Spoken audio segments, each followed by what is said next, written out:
Go diving Greece with squids. Could have been so bleeping rich, but instead he had kids. They won't smile for a photo, they won't eat the food we choose. That's why we're heading to Paris Line, drown ourselves in booze. Everything was more exhausted, we haven't slept in years. Hit me in the nuts so bad, my eyes filled up with tears. And he asked me like a fake goddamn, go up on the bridge. But the truth is we are softies and we truly love our kids. So join us every Tuesday night to laugh at all our pain. Evening in the Paris Lounge is yours to stay sane.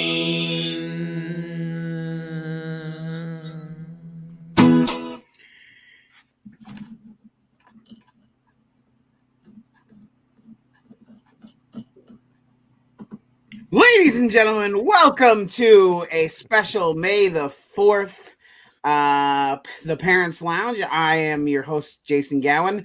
As Jamie Kaler is running a little late because his dinner plans are running longer than expected. So filling in until he gets here and staying with us the rest of the program is the hilarious Eddie Pence. How are you, my friend? Hey, Jason, how are you? I'm hanging. I'm hanging. I'm on the thread, East Coast, so my demons. Oh no! Yeah, I'm. Are they asleep? They are. Well, they're in their tombs, but they we were kind of talking before the show started. Like I'm living Moon Knight's life, but through my children, and that's what's happening. Wake up! You don't know where you are, where you've been, and you're covered in blood. Yeah. I well, actually, the one we call the Dark Lord. He 2 or 3 days ago, this is the second time it's happened. I catch him when I wake up from a nap, and he's over top of me with a pillow. I'm like, oh, he's gonna do. He's gonna do it. Yeah, you're gonna have to chain him to the bed like Mark Spector. You're gonna have to put an ankle bracelet on him. We're close. We're close to that. Oh man! So I feel like you're the right person to be here for today. I'm the least qualified person to be here today. So tell me about the significance of today, May the 4th. I can't believe I'm still. Jamie told me before I came on. He's like, Jason has never seen Star Wars. Correct. Which blows my mind because just looking at your backdrop of your set there, it's like how is Star Wars not included in there somehow? So I wasn't allowed when I was really little. I don't know what my father's beef with star-based programs is, but the guy did not want me watching it. Those fantasy stories, man, they send you down the wrong road. Well, I feel like if he had like done his research, like I feel like he would have enjoyed Slave Leia in some way. Like I know about the characters, but you never like later on in life decided to go ahead and like pick it up and watch it. So here's what happened, and it became a thing that anybody who finds out I have not seen Star Wars loses their shit. Well, I don't feel that bad because when I married my wife, who I've been together with for 20 years, when we got together, she had never seen Star Wars. And we're all of the same generation, too. So she'd never seen it either. So, like, I know what it's like to be with someone who's never seen Star Wars. Now, did she go willingly?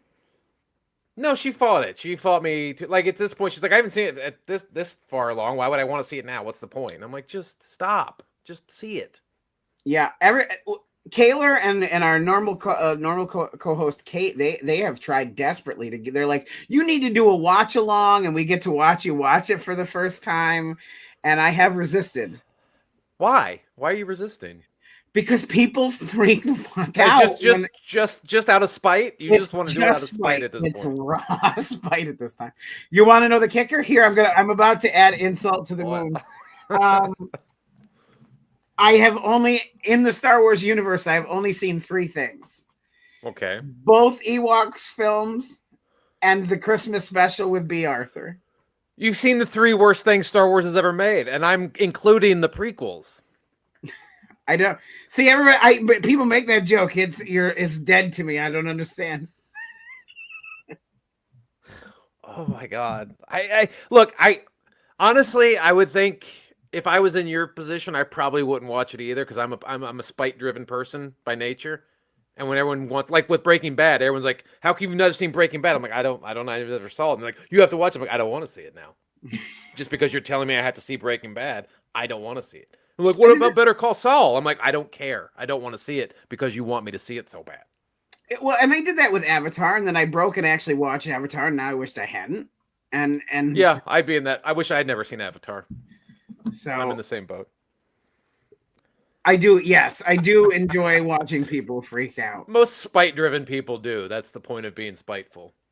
I mean, you've heard a little bit about my children now. I have nothing but spite now. You feed on spite. It's like an all-you-can-eat buffet of spite here.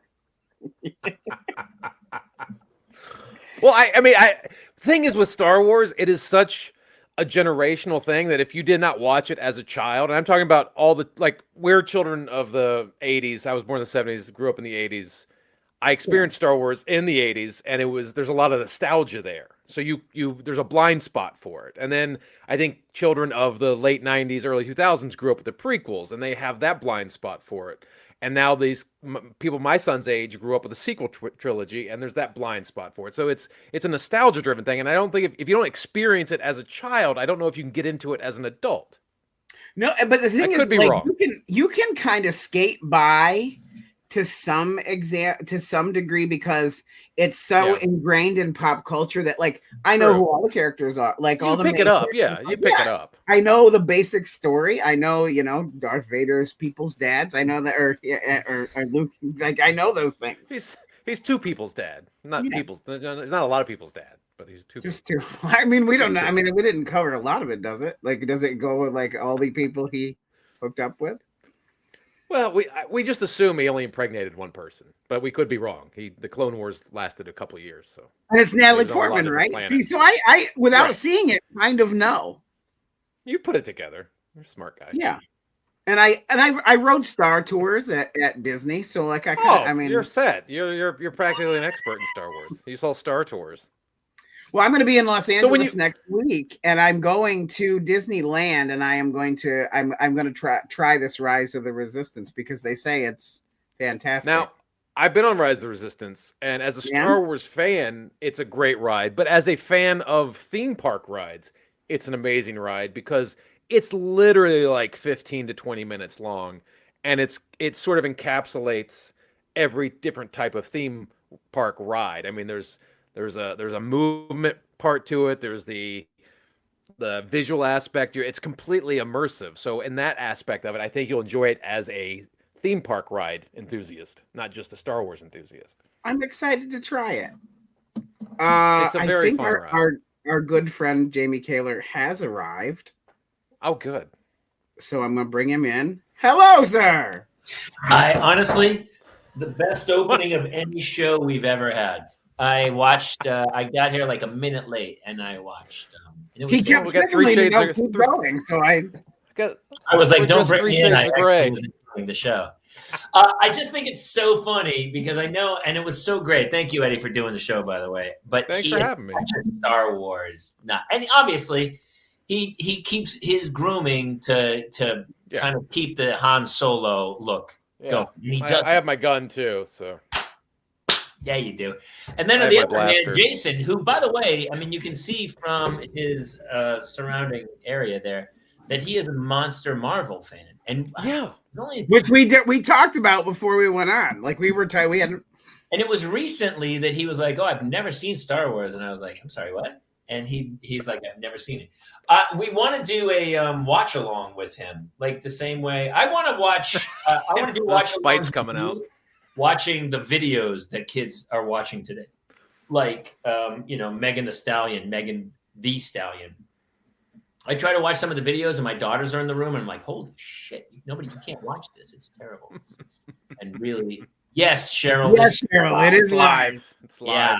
Oh, it's live, baby. 7:10 Thursday. We have Wednesday. My buddy Brendan Wayne, who is John Wayne's grandson, is coming into the show, and he plays the Mandalorian. He's not the face. Pedro Pascal plays that, but Pedro Pascal shoots like 1 week a season. Greatest acting gig of all time. It's the greatest acting gig of all time. And then my buddy's like, he's the guy. He's doing the whole thing. That's awesome. Super cool. And The Mandalorian that's a show on Disney Plus, right? Yes, it is. Interesting. This is the Here's what's funny. right here. And here's what's great about this. I have both extremes. Cuckoo Pants Star Wars fan and never seen it before. I am totally in the middle. I've seen them all. I went to the movies when was the first one? 77? 77. I went to the movies to see it. And I was like, yeah. It was fun, but I didn't leave like piss my pants, curl up in a fetal position, and just start sobbing like, "Holy shit! How do I get back in to see that again?"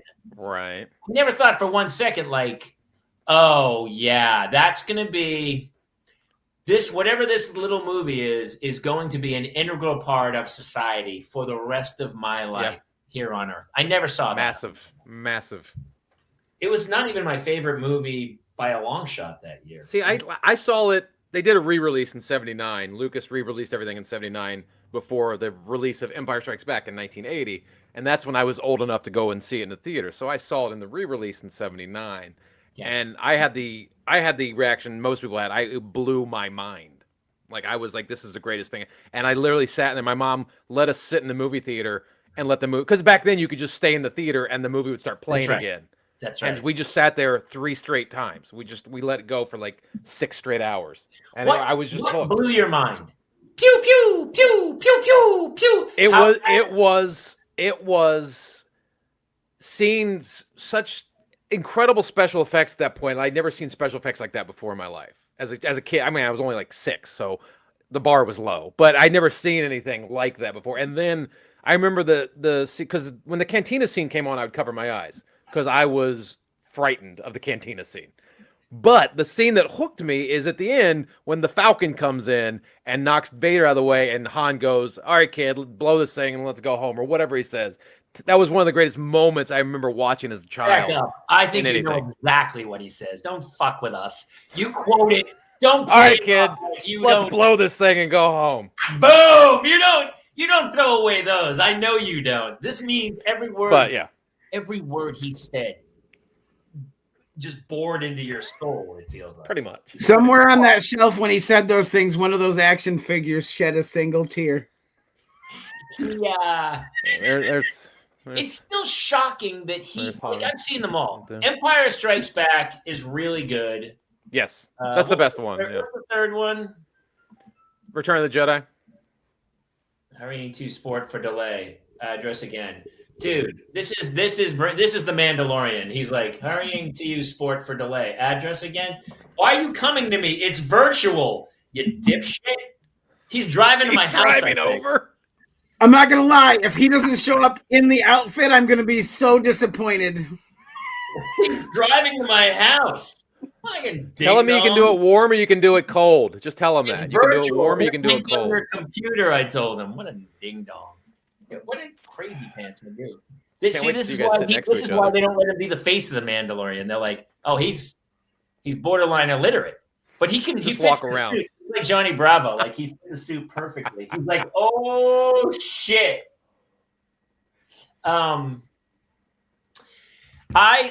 Listen. I like them. I don't want to be. I'm not the guy who's like, oh, F you. By the way, Breaking Bad's really good. You need to watch. I wondered when he was going to bring it up. I knew he wasn't going to let it. No. There was no way he said I don't want there. to. I don't want to. I did that. I've only done that with a hand. Like, listen, like you guys, I operate on spite. I mean, who doesn't? Who doesn't? What makes life worth living? Do you have a bit about that? About Spite? I live by spite. Oh my gosh! No, people it's someone should write one. You know, I was starting to make a list of who are the worst people on. Cheryl Gibson. No, that was Greg Grunberg. I'm making a list of the worst people on earth lately. Like, do you do this? So on the list so far, I forget them all. I need to write them down. But there are people who just put out cigarette butts wherever, or just flip cigarette butt in the street. Those people suck. People suck. The people who drive 55 miles an hour in the left-hand lane. In the left-hand lane, those people suck. I can't remember. I hate people that back into parking spots. Those are the worst people. They're so gear. Like those are the people who like lay out their clothes the night before, right? They're like, I don't know what tomorrow holds, but I don't have time. I don't have time. I got to be able to get out of this spot as fast as they literally drive past the spot. You're like, okay, they're leaving the parking lot. I'm gonna pull in, and then they start backing in. I'm like, you mother. It's like a 7-point turn by the time. Oh, I hate it. It's always a guy in like a Yukon too. He backed in. It's like in the first Austin Powers when he does like the 20-point K turn. And what's funny is like 5 spots over, there was like 7 spots available. He literally could park sideways, but people. Yeah, that's every Costco in America. People who hit the horn points. Wait, go back to that. People who hit the horn, what? 0.3 seconds. Oh, that one. Oh my God.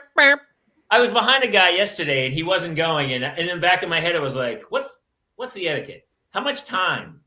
Pull through is acceptable. A pull through is acceptable. I'm okay with a pull through. Pull through is fine. Oh, I have no problem with a pull through. But a back end, no. The back end's terrible. But if you have the full on pull through, absolutely. Absolutely. More power to you. That's the lottery of parking. I never get it right though when I pull through because I'm not used to it. So I'm like, you're like, how far am I? Am I too far? Or I'm still blocking the spot behind me. Like I never. For some reason, my brain doesn't go log. It's like the square peg in a round circle. I'm like, oh, you don't see the concrete strip right there between the spots? Not done, dude.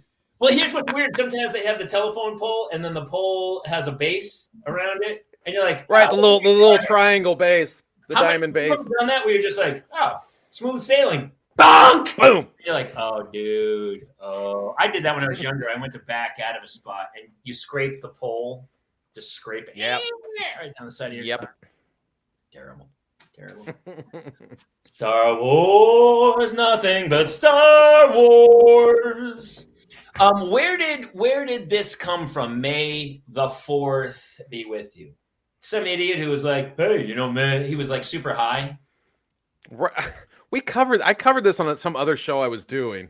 Do you know the backstory? It might have been the I never just started literally like 12, 15 years ago. It's not that old of a concept, I don't think. Maybe it's a little bit older than that, but it's not like just one more marketing guy who was like, we could sell a lot of shit on May 4th. You know that, right? Right. Like, what are you talking about? It's not as old as Star Wars. It's not like that old. Started in Cheryl. Is that what you're saying, or he? Because it sounds like Lift. We did a show on 420, and I had no idea. And did you know where 420 came from? I always thought it wasn't the original thing. It was the call sign. It was the police call sign for marijuana, but it's not, right? It was a bunch of dudes. What was that? It was some college and or a high school. It was a high school, and they would meet by the statue at 420 to smoke up, and it somehow got to the Grateful Dead's people and blew up from there. And it was just one of those things where it just, that's like The Outliers, where he talks about the kids in the Greenwich Village wearing the Converse All-Stars, or I forget how it goes, but whatever it is, there's one seed and it takes off, and 420 is kind of that. And I feel like May the 4th is in that same, you know what, Mixon, we should send Mixon the link. He honestly, we should have done a trivia quiz, because honestly, Eddie, John, would you give him a run for his money in Star Wars trivia? He probably could. I'm awful at trivia.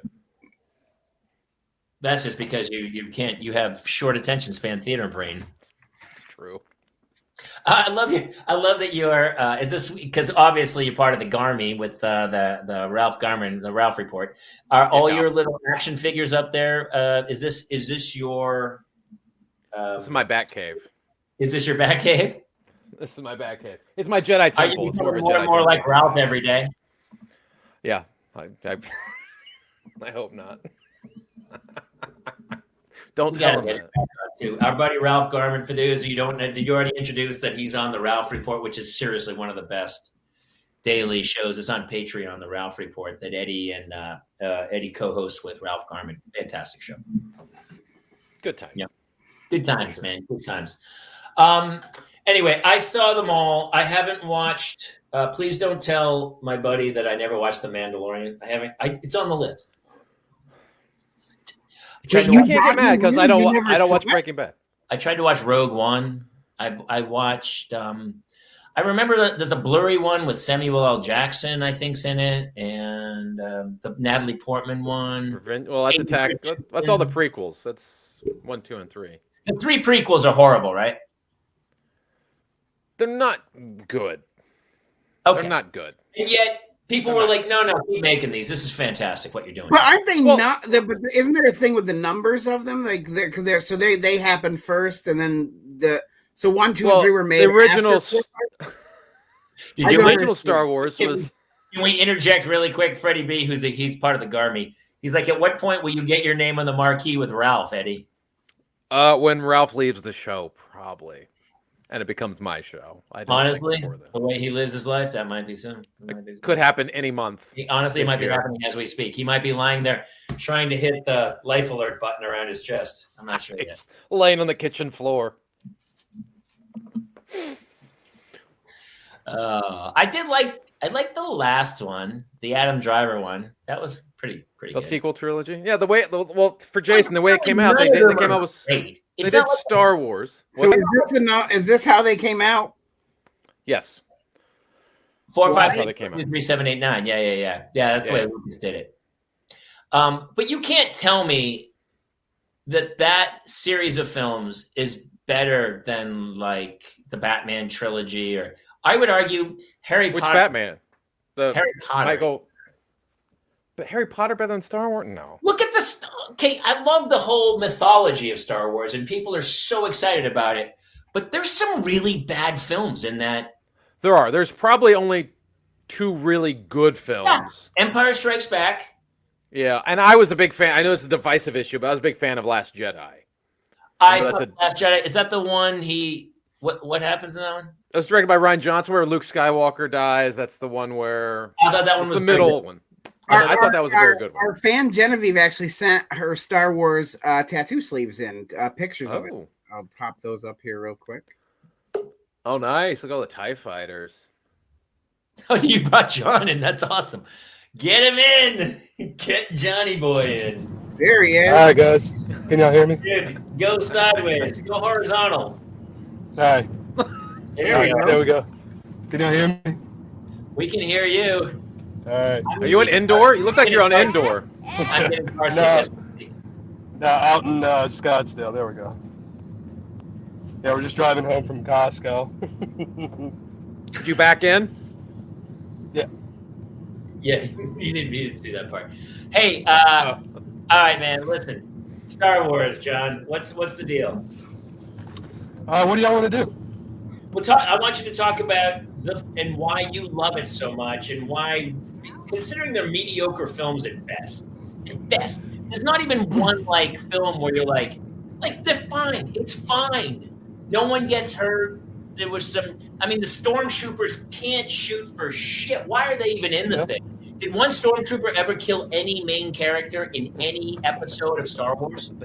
It's a running joke with that pew pew pew. No, they did. They killed an Ewok. You know. Yeah, Ewok got killed. Yeah. That's why they were throwing rocks at him from a bridge. You know, they had to take that seriously. You got one, and they just jumped up there. You know, at the end of the movie, you see all the helmets from. They cooked and ate those stormtroopers. Oh, they ate those stormtroopers. Wait, Ewoks ate the stormtroopers? Oh, absolutely. They're bears. I mean, they're adorable bears, but they're bears. They're carnivores. They're Because they carnivores. never attacked, like in the Ewoks movies, they never attacked Wilford Brimley or any of the kids. Well, they were going to eat Han Solo. They were literally trying to cook Han Solo. But they weren't going to eat I her remember because that she's a princess, you know? Yeah. The whole cannibal rule doesn't apply because, you know, royalty. Hey, John, real quick. Is your window open? Probably one of them. I don't know. Dude, close your window. What are you, high? Stop this. No. He's got headphones on. He can't hear. Yeah. I can hear the road going by. Well, I mean, I'm in the car. What do you want me to do? Honestly, this feels like a Star Wars movie where you're like, I guess it's fine. It's fine. No one's getting hurt. Could it be done better? Yeah, it could be done way better. Do we all have to wear gray shirts? Is that how you get on this show? That's the uniform. Yeah, you didn't get That's the the memo. uniform for this show? Yeah. I'm not dressed for this day. I'm dressed for my day earlier. I watched it. They were in the semis, right? Oh man, like all I was cheering for was overtime, and I got what I wanted. What is that? Is there a creature or something? What is that name? This is the best. This is the best. Freddie called it. John's the guy who calls into the radio show while listening to the show. I mean, I got my headphones on. What you're hearing now is my my younger kid. But going back to what you were saying earlier, the draw to Star Wars is not the movies. The draw to Star Wars is everything you see on Eddie's shelf right behind him. It's those toys. Yeah. Like, George didn't make much from the movies. He made the entirety of his fortune from the toys. Off toys. And it's because all three of us got that crap as kids, and as we grew up, we all kept collecting the more expensive version of it. I know Jason's got like helmets and masks and props and things. I mean, Jason or Eddie, I'm seeing figures there. Man, Lego sets. I've spent. I don't want to say how much I've spent over the years on. I spent the college tuition Lego on Lego sets. Oh yeah. Yeah. Like, and even still, like new or secondhand, the amount of money people spend on those things is unreal. But there's a deep love and connection. There was no merchandise for films until Star Wars. There would be no Marvel merchandise if it wasn't for Star Wars. It started it all. Well, I remember as a kid seeing the Star Wars stuff in stores, but I always remember thinking, God, He-Man could kick these guys' asses. Well, do you remember everything before that was 12-inch G.I. Joe dolls? It was Lucas who came out with a 3 3/4-inch action figure, and that sort of set the stage for everything in the 80s as far as toys went. Not even just that, but like think about like what he did back then. Like, do you remember as a kid? And I bet if you've got a nerd in there, somebody is going to get this name. But there's a figure from Star Wars Return of the Jedi, and it's this weird-looking dude, and he's got an eye patch on his eye. He never appeared in the movie at all, but he has an action figure. Yeah. Like he appeared in some concept art. And he has an action figure, and that thing's worth a ridiculous amount of money. Like Lego, whenever they release sets, they'll put one figure in there one time. Like if you know anybody that's in the Clone Wars, one Lego figure I can think of off the top of my head, Captain Rex. He's worth like $200. They put him in one set, one time with this look, $200. You think if it was one Lego figure, it would be like millions of dollars. They just sold. Oh yeah. Like the longer it stays in the box in good condition. Diego Maradona's shirt from the Hand of God. Oh yeah. Went for almost $10 million. Yeah. Like people will spend insane amounts of money on what they love. But when you get to Star Wars, I mean, it's just Eddie's got one. Oh yeah. He's got something. Like I'm sure he's got like incredible, because like the stuff that you can get that's one of a kind Star Wars collectors. I got that at San Diego Comic-Con. This is worth $700. Is that the Mandalorian? No, that's Boba Fett. Yeah, that's just an edition of Boba Fett. There's like I meant Boba Fett. Well, I mean there's a lot. There's a Lego Boba Fett that it's hundreds of dollars. And it's an old one. I mean, I've got a Leia at the house that one of the crazier things with Lego is if there is a little defect to a Lego, insane astronomical value. Like there's one There's a Princess Leia that when they made her hair, like the little hair buns, instead of putting like a little tile on top of the mold to make it rippled, it came out flat. If you have that hair tile, it is $400 to $500 right now for hair, for a Lego hair piece.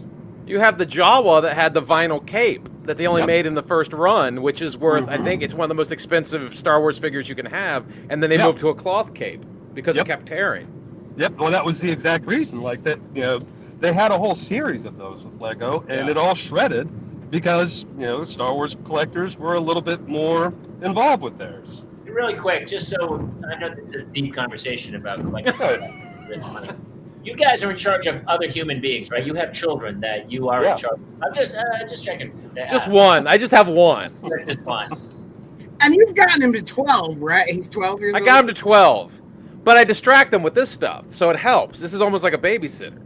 It does He's a boy. It definitely works. My kid thinks he's Peter Parker. He tells people when strangers ask him who he is, he's always Peter Parker. Is this the Dark Lord one? No, that's my oldest. The Dark Lord embraces his name. Like, he does answer to it. I don't really collect anything. Alcohol. No. I borrow. Dreams. I consume alcohol. I return. You return it? I return it back to the earth. Yeah. It's very zen of you, Kaler. Very zen of you. Hey, John, where did May the 4th come from? It's odd. I think you kind of nailed it earlier. May the 4th came from somebody at Fox wanting to make money off of Star Wars, and probably paired up with a nerd who said, you know what, just try to do it May the 4th. Honestly, if I had to guess, it's probably Lego that had some push there, because they love to find a way to push a sale. And once they partner, because they've been doing stuff with Lucas for it's got to be almost 25 years. 99, I think, 2000, 99 or 98. They just had the 20th. You gotta push more Legos, guys. I need ideas. What do you got? What do you got? And with everything, Lego was almost bankrupt until they partnered with Star Wars. It's been unreal. Like every year, Lego almost went out of business. I don't know about before, but like once they partnered with Star Wars, it was just unreal. It was massive. Yeah. But I got to admit, like franchise-wise, like Bond. Bond has been going on forever and ever and ever, right? And it's weak. There's some weak ones, and there's some great ones, and there's some weak ones and stuff. Star Wars is living on borrowed. Well, honestly, I feel like the shows are better than the movies. Is that true?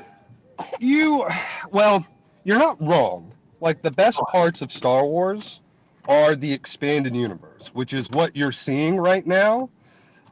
All of what you're about to see, like what you're seeing right now and what you're seeing coming up, specifically to the word Thrawn, like there's already so much legacy content. Legacy is all the stuff that like people would write or do before pre-Disney purchase. Yeah. And it goes from hundreds to thousands of years before what we've seen to hundreds of years after. And what they have is an entire collection of stories around Grand Admiral Thrawn. Like there's an entire series, like when they wrote a trilogy, I think Timothy Zahn wrote a trilogy. And I know y'all are laughing. Yeah, the Heir to the Empire trilogy. When he wrote that at the time, when Lucas read it, he called it the unofficial third trilogy. Like that is, you can find a quote of him saying that he claimed it. Like he was just like, yes, this belongs in here. That's where Coruscant came from. That's the first time Coruscant was mentioned. Yeah. Really quick, I just want to interject and do our call sign. Welcome to Ambient TV. This is for everyone who's up just late night, just having trouble getting to sleep. And what we do is we just beat the shit out of Star Wars stuff. And pretty soon you'll be asleep, and then tomorrow you're going to feel fantastic. Coming up at the top of the hour, we will be switching to the ASMR format. None of the films are that great. I was telling Jason this before the show started, or early in the show. I think the love of Star Wars is nostalgia to the generation you grew up in. Like, I think kids of the 80s, it's a certain nostalgia, and you're seeing that in the shows. They're bringing back these things that sort of hit those, that pull on those strings of nostalgia. Like that's all Boba Fett was. That's what Mandalorian does. That it hits these things where it's like that's my childhood reimagined. And I think that's so much of what Star Wars is nostalgia for every generation that grew up with whatever trilogy they grew up with. But your childhood was based on a mediocre B film. Yeah, but when you're 7, 8 years old, that you're into that, you know? Like if you see it as an adult, like if Jason sees Star Wars now as an adult, he's gonna be like, okay, well, I don't see what the big deal is. I saw but it as an 8-year-old, you're like 13, and I was like, yeah, that's good. How is it? Right, I saw it when I was 6, and it blew my mind. That's well, Jamie, you're all right. So you're a little bit older. So this would be more like try Star Trek, like back in the day, Star Trek. Well, what were you into as a, or take a call? That's fine. I'm calling Dan. I'm calling Brendan to see where he is. What are you doing? Dude, well, like even with like Star Trek though, like you have Buck Rogers. Live. That's cool. Yeah. Buck Rogers, Battlestar Galactica. I mean, like, you know, the classic sci-fi. You still had toys from that. Now, granted, not to this level, but like toys kind of make it real for you. You know, when I think about it, because like, you know, you sit there and you're watching this story, and you know, even Jamie's point, as cheap as it was for the 70s, it was all about the effects and selling toys, and not much about the story. But as a child, when you're playing with an X-Wing, it makes that story tangible to you. And that's why, like people like this, I mean, that's why you see all the stuff that we collect. We want to put our hands on, you know, on a production copy of a Darksaber, or, you know, a helmet that, you know, represents like, you know, Mandalorian Beskar. Like, you know, that's stuff that it makes a fantasy from my childhood real. And that's why, I mean, for Lego, I played with that as a kid. Like, we didn't have those sets when I was growing up. So I had, you know, hundreds, if not thousands of Lego parts, and I would just sit here building X-Wings and TIE fighters and, you know, characters, and I would have a time making my own stories. Like, that's the tie for me. Well, I have the Ninja Turtle suit because my wife thought it was weird to just come as a normal furry. So I got the Ninja Turtle, so it was relatable. Eddie, let me ask you, I have a question. Is Star Wars the main, there's nothing else you follow more closely than Star Wars? In recent years, I've really gotten into, I mean, as a kid, I grew up reading comic books. So I've always been Star Wars and Marvel. And so watching the Marvel movies now, I'm totally engrossed in that stuff too. You must think Star Wars Marvel movies are so superior to the Star Wars films. Because they went in with such a plan. Like Lucas on the original trilogy, you could tell that's a cohesive story. And then even with the prequel trilogy, as bad as they were, there's a story there from one point of view. The sequel trilogy was a mess because it was all over the place. There was no plan for the sequel trilogy. And so when you go look at the MCU and what they've done, there was a plan, but it got, you know, they did whatever. But the MCU is 20 some odd films that are all connected in some way with an overall idea and a plan for. And there's nothing like that in the history of cinema. It's weird how an idea and a plan can really help. It really can sometimes. Hey, I know it hurts this show. Actually, and our guest tonight comes from both worlds because he was on Agents of S.H.I.E.L.D. He was. Oh. He is John Wayne's grandson. He plays the Mandalorian, the physicality of the Mandalorian. Yeah, and there he is. He's going to come sign that for you. He does Comic-Cons all the time now. Please welcome. Sign his butt right there. Sign it. Hollywood. Awesome cat. Super funny. Brendan, Danny Wayne. What's happening, guys? Hey. I am technically challenged. I'm sorry for taking so long. My God, that was... It's weird how his head actually looks like the Mandalorian even without the helmet, doesn't it?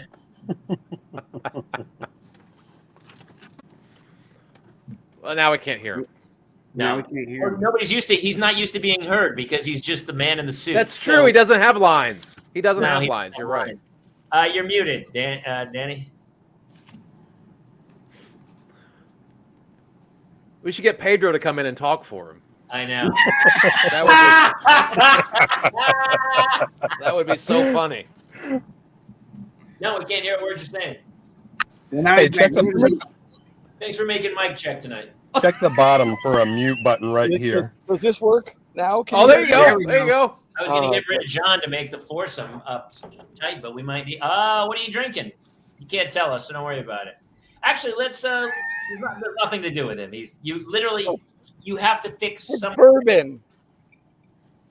What kind?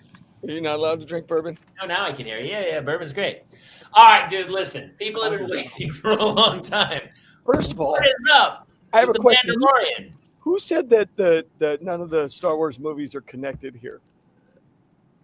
No, they're connected. I'm just saying the sequel trilogy wasn't as thought through as the original trilogy. If anything, well done, Eddie. Are we talking in comparison to the MCU? Well, they even said as much in the sequel trilogy. J.J. Abrams wrote Force Awakens, and then Rian Johnson was actually writing Last Jedi as Force Awakens was coming out. So I'm just saying there wasn't the overall way Lucas had this overall idea for a storyline. Yes, mind you, whatever story they said, I guarantee you they were all reading each other's scripts because that is a guaranteed have to. But yes, you're right. All I care about. They were talking. I'm just saying it didn't feel as connected as the original trilogy did. Think about this though. Then Favreau comes in and he does the Mandalorian, and then now you got Boba comes out, and then all of a sudden now you got Obi coming out shortly, and Deb Chow directed me in original season of Mandalorian in a couple episodes, and then she went and took on and directed and helped create that whole Obi-Wan.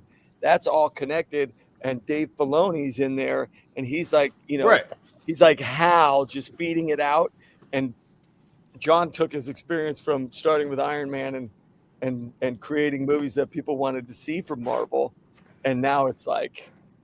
No, I agree. I think those guys are in there doing that and connecting those pieces and bringing it all into a cohesive storyline. Whereas I agree with you on that. Yeah, absolutely. Well, I really like what Brandon just said here, because it really warrants some hard looking. Because what you're saying right now, Eddie, you're talking about the Marvel plan, how everything that comes out is interconnected and it goes out. We're already seeing that, and no one can talk about it. I bet Brandon knows some stuff, and he can't talk about it. Oh, yeah, I agree now. Absolutely. He doesn't have real inside information. Well, go back to what I was talking about earlier when I mentioned Thrawn. Thrawn, the first show that he has really appeared in was Rebels. I love Rebels. Yeah. It's a piece that takes place between Revenge of the Sith and before episode 4, where it's this weird little window where the Empire starts to where episode 4 is. And it's season 2 and 3 of Rebels is some of the best Star Wars writing ever made. Absolutely, hands down. But everything they're talking about with Grand Admiral Thrawn is started there. And you've heard it mentioned that one time in Mandalorian when you saw Ahsoka Tano, she mentioned that she's looking for Thrawn. That's a direct connection to Rebels. I don't want to get into how, but they're going to explore that in her show later. Yeah. And that's already connecting to all these other things. Whatever's going on in Book of Boba, whether they do another season or not, it's going to connect to whatever they do with Admiral Thrawn. Because that's a big thing that happens that sets up the universe going on. This resolves the Empire leading in to the story that we don't know anything about, which is, the episode 7, 8, and 9. Honestly, all those movies ended up feeling like just rehashes of the first one. I want more story, with what you're doing there. Sorry, Jamie. No, really quick. I just want to interject. For those of you out there who don't know, this is actually the Parents Lounge, the channel. It's about parenting. And sometimes when I hear John speak, it's like he's the chairman of the Federal Reserve, and he is so intricately telling you how we have to deal with interest rates over the next year. And I'm wondering how you ever got a woman to have sex with you. But that's irrelevant to what we're talking about. How did you is your wife a Star Wars fan as well? It's funny you ask. She grew into it because of me, but she grew into it. Do you change the base and just block her eyelids open and make her watch Boba Fett? No, she and I on our first date. When I was looking through her house after a date, we were looking through her house. Hold on, wait. What is that? What's happening? On our first date, she took me to her house, and I was just walking through with her, looking through her house. I think that's called a realtor. I think that's a realtor, is what you're talking about. No, you went to an open house. No, it was an open house. Is what you damn did? It. No, damn it. Listen, she collected Legos, but she collected Harry Potter. So, we're both nerds. That was our thing, assholes. I love the first date. Did you pick her up and she was like, "No, let's just go back in here"? No, I did actually. Well, we met at a movie theater, and we caught a movie. Dungeons and Dragons dice? No, I didn't. No. Wait. You didn't pick her up. You just met her at a movie theater. Was it an online date, or how did the date? Did you meet her when you were 16? I don't want to let you judge, fuckers. Is that what I met her on fucking MySpace, y'all. On MySpace? Yeah. What? Yeah. You're a legend. Wow. Introduce you. I didn't want to pay for going on dates and shit. Like, he had all the dating sites, and I didn't want to invest in that. Did they have dating sites back then? Yeah, they had shit. What were they? Hey, we need to somebody send the link to Sean. He's a Star Wars kid. We need a 6. But no, no. She was a nerd, but just a different nerd. She was more fantasy. I was more sci-fi. So, our things got together. So she likes things It's crazy that the fantasy and the sci. It's like, you're in my peanut butter, you're in my chocolate, you're in my fantasy, you're in my sci-fi. Yeah. Well, I mean, you get to Doctor Who from that, or you can get into Firefly because she likes westerns and I like sci-fi. So I mean, there's plenty of stuff. It's all it all goes in there. Hey, by the way, I don't know. Can we tell that you had an advanced screening last night, Jason, of Doctor Strange? I did. Don't say a thing. Don't say a thing. I liked it, and I thought I enjoyed it very much. Do you know how many things I have to sit through? Wait, what? There's no spoil. We would never spoil something. No, I'm not going to spoil it. I will say that Benedict Cumberbatch delivers. And Elizabeth Olsen really delivers. Nice. How many things do I have to sit through at the end? 2. That's them 2. All the way to the end, or just kind of? Honestly, the last one is a throwaway joke kind of thing. So really, just some credit. But there it is. By the way, I can't believe you have a Judge Dredd helmet. That's really one of my favorites. Yeah, wow. Amazing. Wow. Wait, what? That's not Judge Dredd? This is the way. Hey, I don't think you can talk while you're in that helmet, by the way. Not only do I talk, I have a microphone. I do all the lines, the whole deal. Hey, really quick. All right, listen. It's like I know we're all joking and we're fucking around, but I mean, the fact that you played the Mandalorian is pretty amazing. And honestly, thank you for putting up and coming into this and come on. We go back a long way. I get to talk to other parents. Would you tell people about the origins of you doing the Mandalorian, and then maybe go through? It's been 3 years now? 4 years? 4 if you count Boba as part of it, which I do. Yeah. Yeah. I mean, you had done Cowboys and Aliens, right? You, Jon Favreau, because you did Cowboys and Aliens. I did Cowboys and Aliens. Your grandfather is John Wayne, the dude. Yeah, so, I mean, I grew up. Well, there he is. My cardboard out. And then, you know the Marlboro Man? That's awesome. And then I got little Mando, little Grogu. That little green bastard steals the show. Is that your man cave where you do your private stuff? I mean, this is mostly where I tie up loose ends. Yeah, you tie up. Make sure the bolt on the door is closed pretty solid. But you still have in case things goes awry. There's a monitor to see if your heart stops, and then that'll police immediately. Y'all be safe. Be safe. Oh my God, no! So this is what I did. I'd done Cowboys and Aliens back in the day with John. I thought it was going to work forever after that one. I mean, I hired a PR person, paid like 20 grand, and then my part was like, I mean, I'm pretty sure I forgot I was in it. And then I get to the premiere and I see John, and he's like, "Hey, thanks for promoting my movie. Your part's a little smaller than it was." And I was like, oh, I have my whole family walking into this thing, and I'm like, oh my God. And then the movie didn't do as well as we had hoped. It was. No, that was supposed to be a franchise too, wasn't? They already have like 2 and 3 ready to go. I was signed. I mean, I'm telling you right now, thank God I did not quit my day job. Really quick, tell everyone who doesn't know Cowboys and Aliens, right? Cowboys and Aliens. And somebody was in a room and was like, you know what?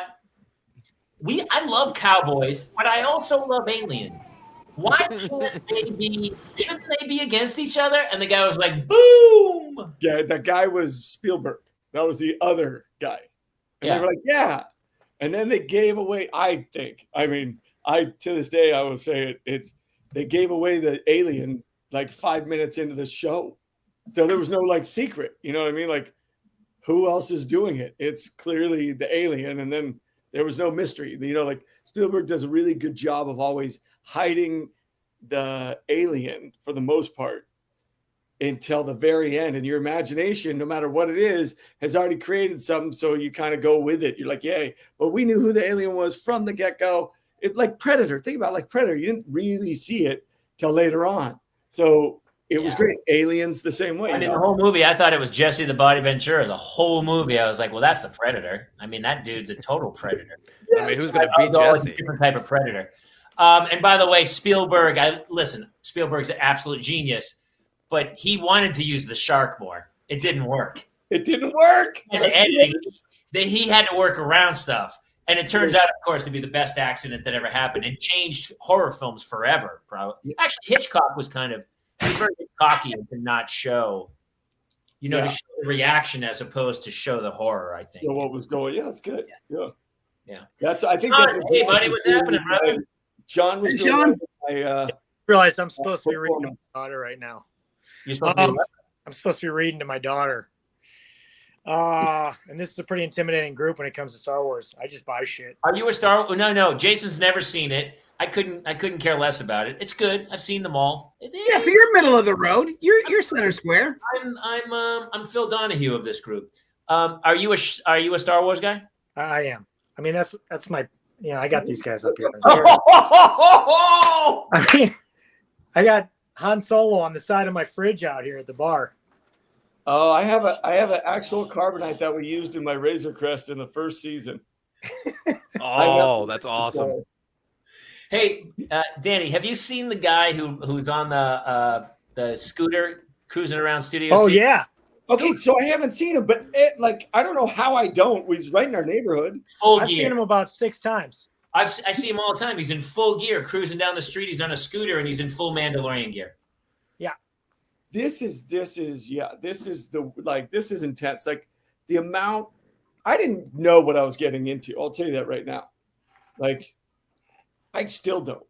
I go to these conventions or signings, and I'm like, wait, your daughter has a full costume? She's 3 months old. Like, I don't think you're supposed to put that on. When you went shot like the first week, and you were like looking at the character, was your brain just like, what the fuck is this? I mean, honestly, I don't think I've ever gone into an audition. Like, I was just, and I've never, like, usually I'm like, just hire me, like, put it in my mouth. Where do you want it? Just make sure there's a little wetness. Like, I don't care. And I walked into this, and like they come up and they show me this gun, and they're like, "Hey, pretty cool." I was like, "No, it's too long. I can't have that." I don't know who I was. All of a sudden, I was like this confident actor guy. I was like, I needed to be about a foot shorter. I hadn't even gotten the job. I'm like, that big harpoon gun, I can't pull it over my shoulder and do that. Come on, you guys, it's obvious. And I need to be able to draw the gun. I need the holster to be lower. And these guys were like, wow, this guy knows what he's doing. If anybody, Jamie knows me. Like I couldn't get hooked into this podcast because I'm an imbecile. So like, let's make weapons for him. Yeah. I know you originally read to play Baby Yoda, I believe, right? Yes. And it didn't work out. You weren't great as Baby Yoda, and they said, "Hey, why don't you try the Mandalorian costume?" And you're like, "Fuck, that fits perfect." Yeah, I can hold a kid all day. That's what I do the whole day. I'm like, well, and then season 2, something a little crazy happened. Oh God, oh my God. Yeah, well. So season 2, I had appendicitis that turned out to be not appendicitis. Apparently, like I had appendicitis, but I also had an intestine that was leaking. They couldn't figure it out. So I was in the hospital for like 40 days. So I missed the first 7 weeks of shooting. I don't know if you know this. You almost died. No, I actually technically died twice. You technically died twice, right? Yeah, I mean, I flat. There was a text message chain going around, and I mean, I said my goodbyes to you. Yeah. And they were beautiful. I came up with some heartfelt stuff, and it was really sweet. And I told stories about how you used to pull your balls out behind the bar. Used to. I mean, they're out right now. They're out now. I'm 100% sure they're out right now. Yeah. Danny and I met because we both bartended 100 years ago down in Santa Monica. Yeah. Danny, honestly, can we talk about this? Because I still bartended during the first season. I bartended on the weekend. Can we talk about what you did? Because you might get, I don't want to get you in any trouble. I mean, there was crazy shit going on. Wait, you mean in the bar? Yeah. Why not? What you would do behind the bar? Hey, look, I had this theory, and I still have this theory. Okay, hold on. I love when we're like, hey, can we talk about this? This could get you canceled. And then you go, you know what? I have a theory. It has nothing to do with Jordan Peterson. Holy shit! I know. I have this theory from being a bartender that nobody pays attention. Everybody pays attention to themselves. So what I used to do to prove it was sometimes I would let the boys come out and have some fresh air, nice Santa Monica air, and I would work and bartend while the Bulldogs' cheeks were hanging out of my pants. Not the French, just the beans. Just no. I mean, I couldn't. I mean, literally, like, I don't even know if it could have popped out of the zipper. With my balls, they were down by my ankles, so I could pop those out any time. And I would just sit there and I would pour drinks, and literally the other bartender, my buddy Dave, he would be purple. He'd be like, fucking nobody. And I'd be like, dude, crazy. And I would be talking to people, like 6 feet of distance, COVID distance. And literally just. Trevor gets it. Trevor's our local bartender in Sarah, Pennsylvania, who destroyed. Jason and I did a live show in Pennsylvania and we say now, this is our new catchphrase, we got Trevored. He's the best. He's the greatest bartender since us. Yeah. You go to the bar. I wasn't much of a bartender, but I enjoyed it. He would stare right in your eyes like Tom Cruise. He'd be like, hey, what can I get you to drink? You want something to drink? And you'd be like, you were so enthralled by his eyes, you didn't look away. And you're like, why is he staring like that? And all of a sudden he'd go. And then you go, what? So spot on, too. He'd look down, and then you'd look over, and the other bartender, our buddy Dave, was like, finally, you like Danny would just keep looking down, and you would finally look down, balls hanging out, just his balls hanging out. And most people would be like Jamie. I wouldn't do it to Jamie after I think the second time because he literally was like, no. I got it. I was like, too far. And then there'd be like Beatrice or somebody would be sitting next to him and he'd be like, oh my God. And then they'd be like pointing at him. And the other dude, Forsyth, would make a drink and he would take the straw and fill just the straw with hot sauce and then put the straw back in the drink. So your first sip would be pure hot sauce. Yes. Oh, it's terrible. He did it to me once. And I just went, whoosh! I heaved the drink right at him. And he goes, I don't do that again. Don't do that again. That's exactly what he did. Don't do that again. But the balls are okay, but not that hot sauce. No, not hot sauce. I didn't put the balls. Every man has a line. That's just going too far. That's to be fair, as far as balls go, Danny's got a great set. Hey, really, Danny, your balls are beautiful. Thank you. And now they look nice. I got a little like facelift when I was in the hospital, so it was nice. Just real quick, Sorry, I was just going to ask real quick. What's between balls and hot sauce then? Like, worse than balls, but not quite hot sauce. As a bartending joke, what's a good bartending joke that people would play on people? The bar mat. I was the opposite. I went the positive route. Like I would like the guy would be, he's like, oh, I can only have one. And he'd be like a quarter beer down. And I would fill a glass with beer and I'd bring it over and I go, hey man, we're having troubles. It didn't taste right to me. Does this taste okay? And I'd put it down in front of the guy. I go, what do you mean? I go, can you try this for me? Something's off. And he would take a taste and he goes, tastes great to me. I go, perfect, thank you. And I walk away. And then that guy was there for the end of the night and threw money at me. That's like, who doesn't tip? A guy you show your balls to. That's the guy you're not making money off of. No. Yeah. I think that would depend on the guy, probably. Maybe. Actually. Or the balls. Hollywood, you would have made, Danny, you would have made. I think ball quality is a factor. I think so too. I think I got a lot of sympathy tips out of that too. It was funny to see you and Dave behind the bar because Dave's funny too, but you were more gregarious. Like you were out playing, and Dave would be like, "Get behind the bar and start pouring drinks." Actually, bartending, and I would be out. What I would say, I'm just making money for our real estate. That's right. You need to make drinks, and it was awful. I was honestly terrible. Dude, we had regulars. I worked at O'Brien's. He worked at the Lobster. This early 90s, and we had it was just a crew of people. It was pretty great back then, wasn't it? Nobody had phones. No texting at the bar. When you sat at the bar, you talked to people, and it was a community, and it was. Oh, it was great. No one gave a shit about the news. No. I know. So, remember those days when Star Wars with my balls hanging out, right? Mm-hmm. And now I walk around with Grogu, who looks very similar. Yeah. Come on. Ball adjacent. I'm just saying. You could batwing with the ears. It looks like a scrotum with ears. Like if I just took this off and then I walked this up, would you think this man was healthy? He has a green sack with old pubes. Like, come on. I think I was made for this role. I think he needs to wear boxers for sure. What was that Ryan Reynolds movie, Waiting? That looks like the brain.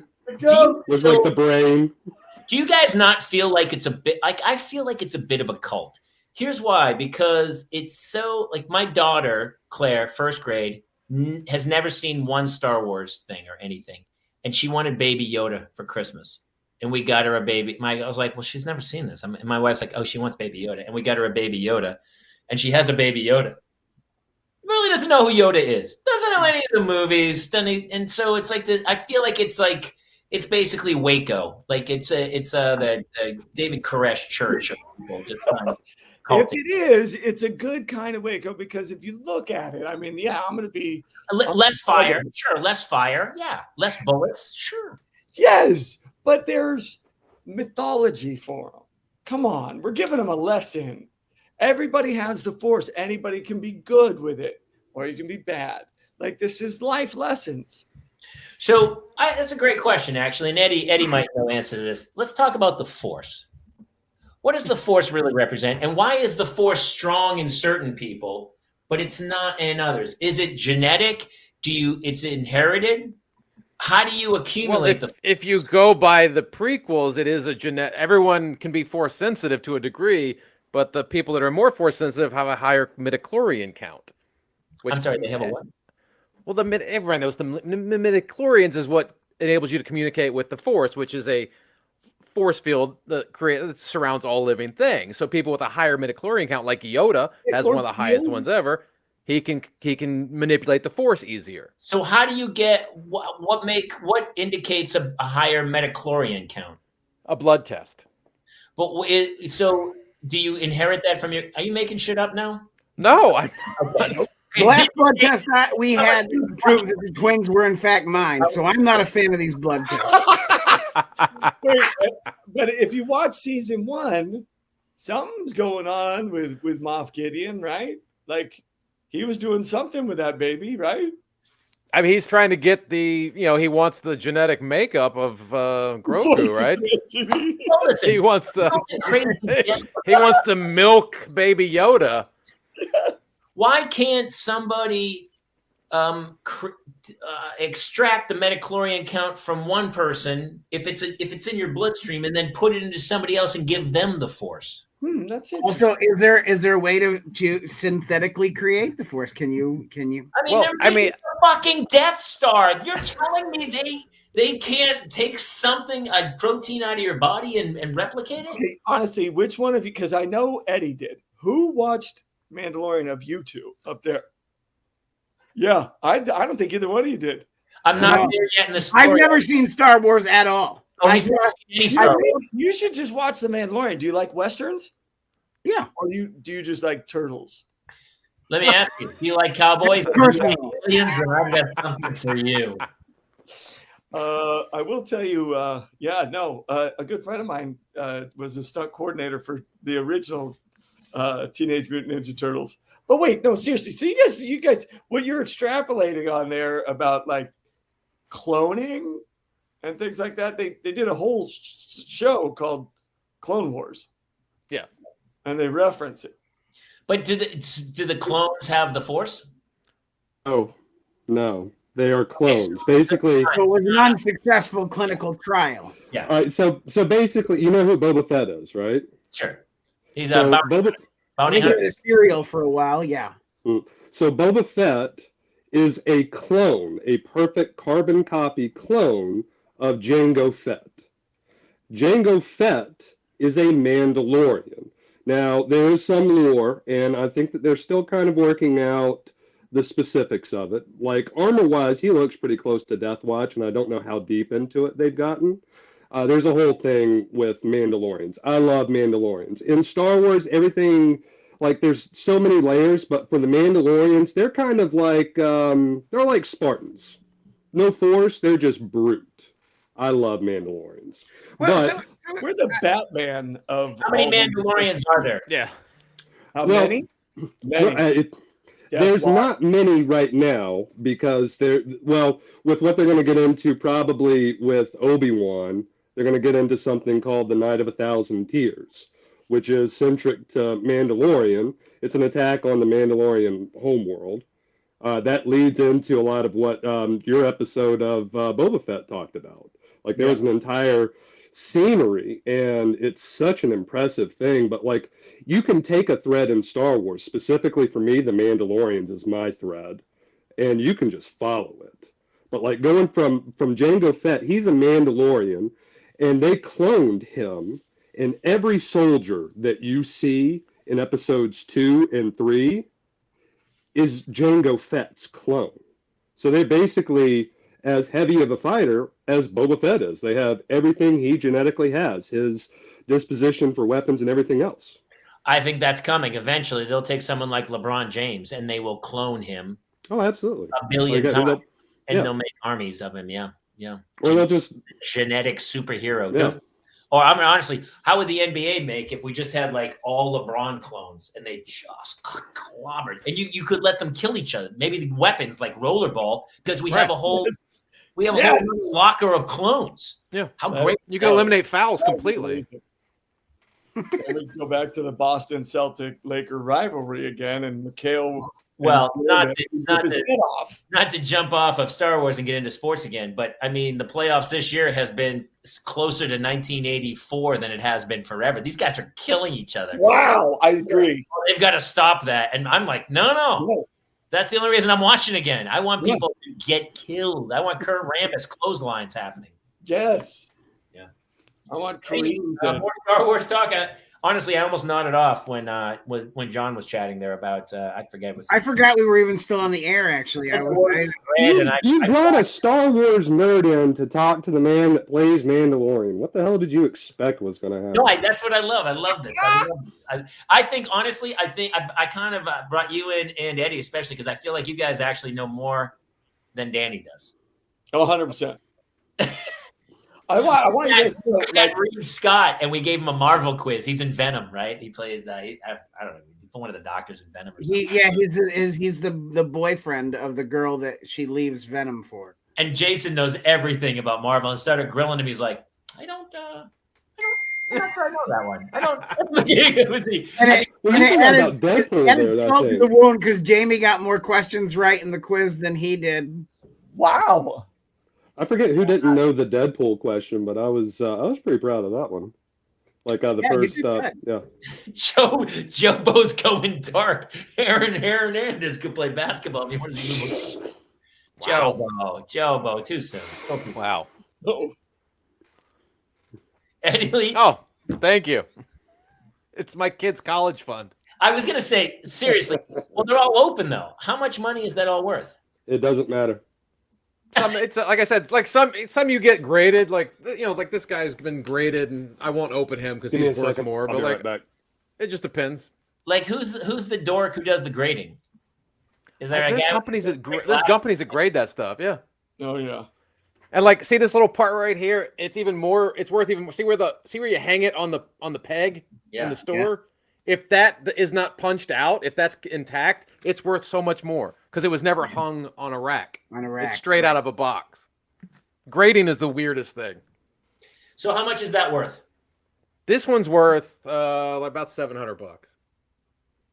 Righteous money. Because it was a Comic-Con exclusive, and I think I bought it for $40. It's not worth. How much do you think you've spent on those? More than I care to really admit. Yeah. Why? You love them. They give you. I know, honestly. I also make my own props. So these I handmade that. You want to talk about somebody who makes his own shit? Talk to Jason. He 3D printed. Pull this out. He 3D. He's got a Marvel chair. Oh, nice. That looks cool. Yeah, this was in between trying to survive my kids. This was like 9 months. He 3D printed that thing. That's pretty dope. You guys, I don't know. That's a lot of work. Hey, tell some stories about the set, man, about shooting that thing, man. Because everybody who we told you were going to be on were like, holy shit, what's that like? It's a long shoot. I mean, I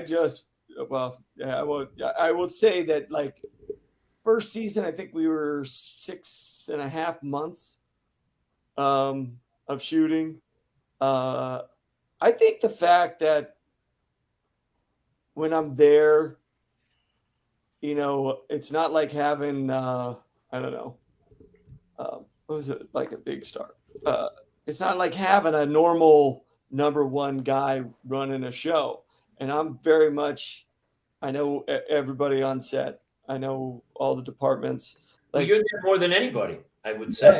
But some people can be kind of aloof, or I do all the lines, I do all the acting, I do everything that's required of me if I'm working. So, like what I do, I don't know, like in downtime, I guess some people go to their room and go to work on their business, because they're smart. I'm not very intelligent, clearly. So I just go and learn how to use a Wallman head on a drill.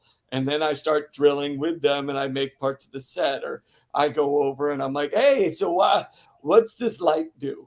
And then they tell me, and I'm not kidding you not, like people come up and they're like, God, you're so different. I'm like, what do you mean? Like, they're like, well, you talk to us. I'm like, do people honestly just walk by you? Yeah. And your balls are out, so there is that. Well, mostly. That's very inviting. Your balls are very inviting. Mostly, I'm in costume, so I don't like it's connected. I have to ask to get out of the suit. I'm like a kid in Christmas Story, like running down the snow. I can't put my arms down. That must be training all day, every day to be in that suit. It doesn't bother me. You know what? I played football. I don't know. Do you know what? I bartended for 25 years. I just wanted to work. Now I'm working. I'm never going to be like, oh, it's so tough. It's heavy. I got out of the hospital. Danny, I don't want to just gloss over something that I think is super important. I think everybody must hear about. You played football? Yeah, in men's league too. A men's league football team? Like, is that like the longest yard, like one of those prison leagues? Big 5 champion, just so you know. God, that just made me almost vomit. The prison league one. Well, I love it. It was like, here you go. There you go. Look at that. Yes. That's high school. That's a high school picture. I burned all of those. No, Eddie, you and John. Do you guys? My questions are stupid. So, but wait, let me just say this. Things that Star Wars fans would want to ask. Wait, so I worked with the guy who's on Tacoma. Oh God, he was in The Mandalorian. Steve, Eugene Cordero. Yes, Eugene. Yeah, he's great. So like I worked with people, and all I do like Bill Burr. Burr, yeah. And he is he was really good.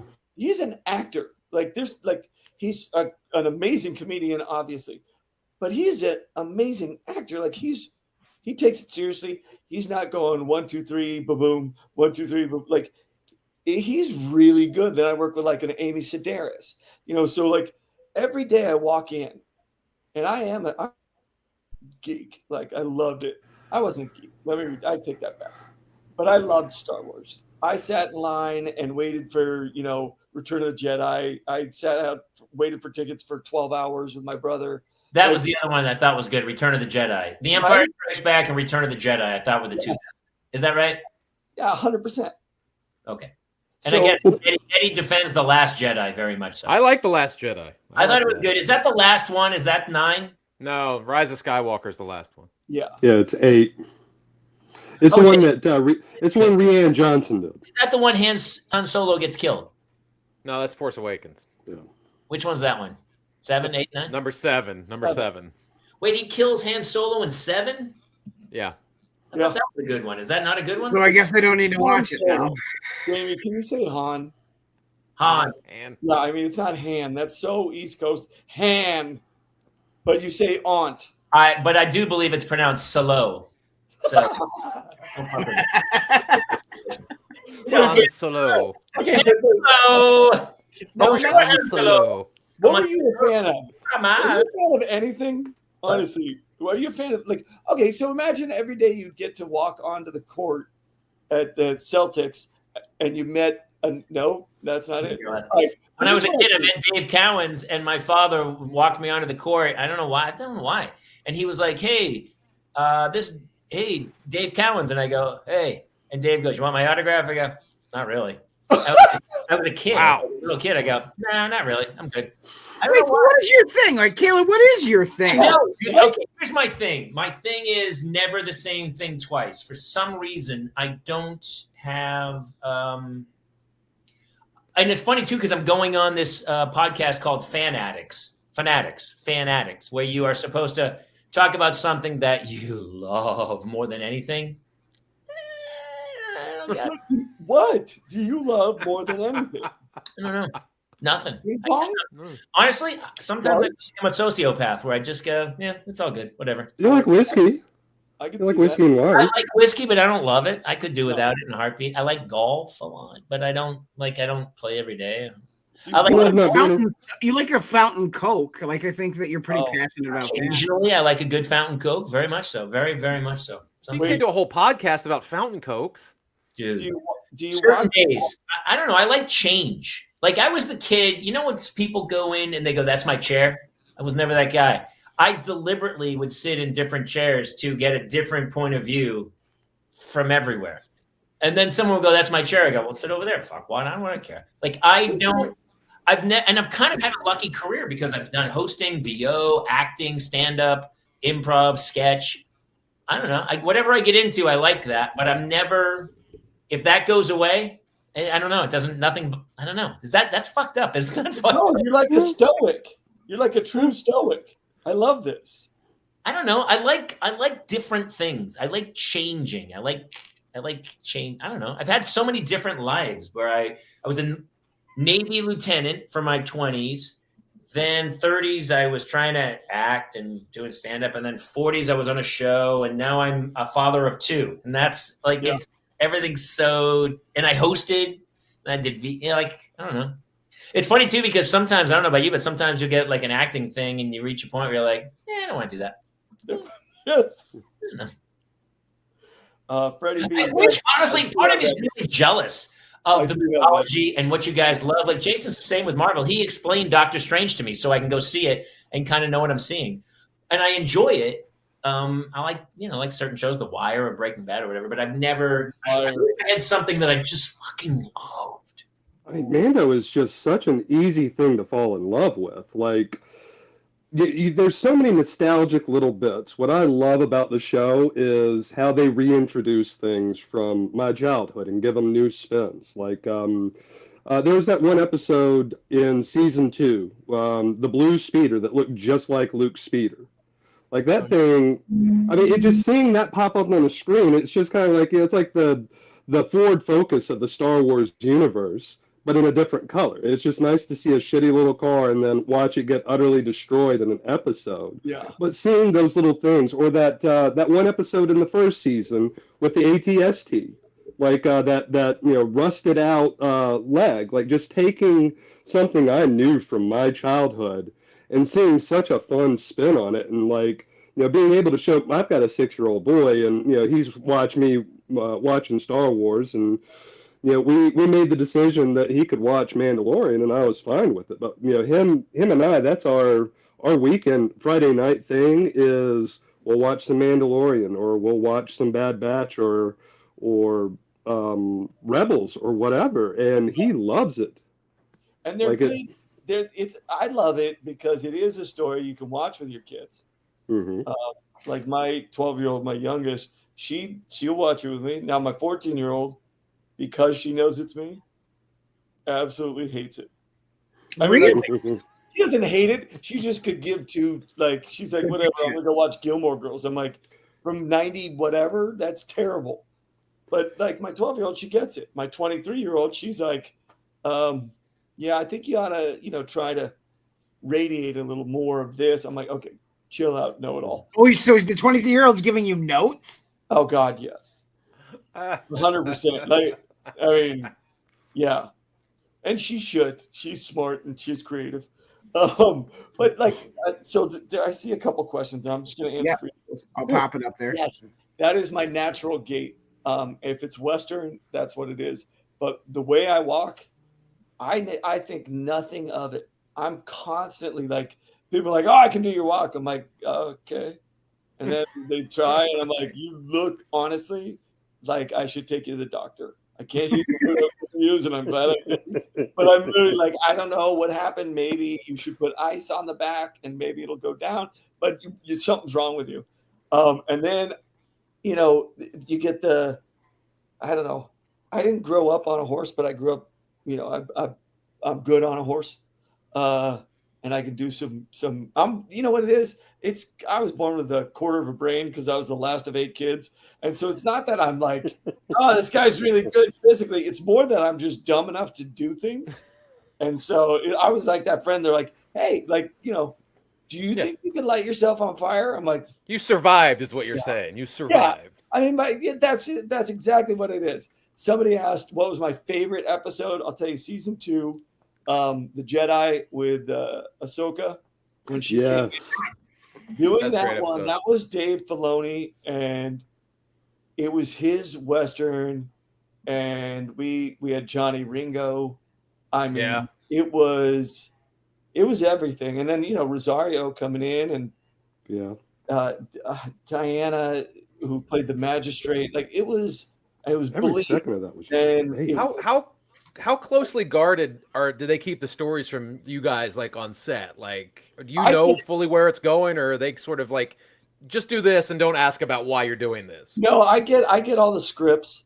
The funny thing is, I don't read them, and it's because they constantly change as I'm walking in. Now I know my lines or whatever, but I'm a fan.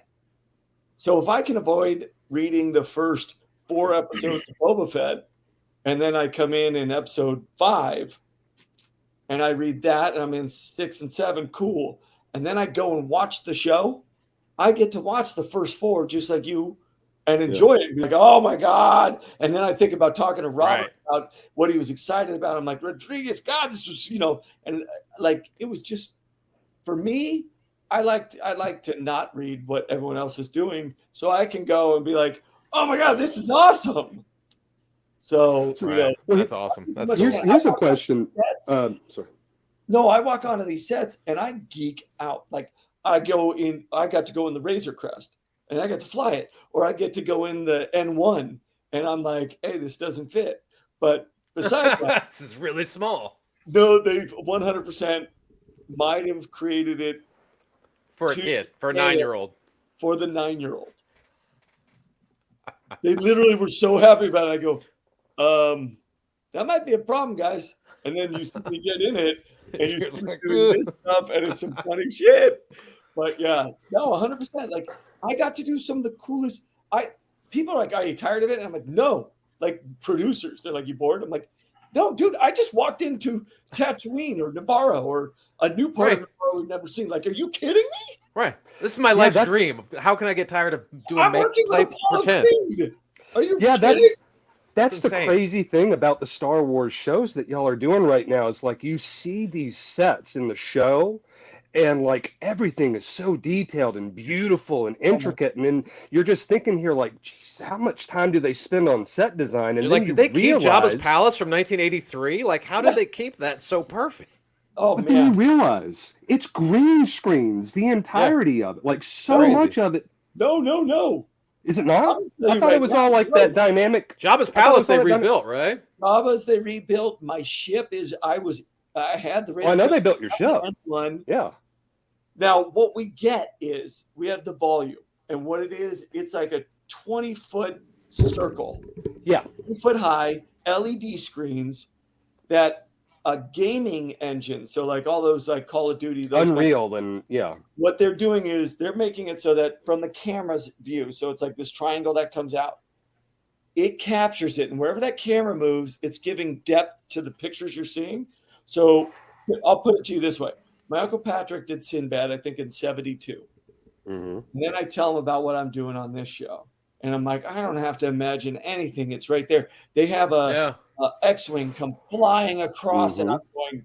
I don't. You're watching it happen. So my job is what an actor's job is to have a relationship, not just to create the image. And my uncle is like, really?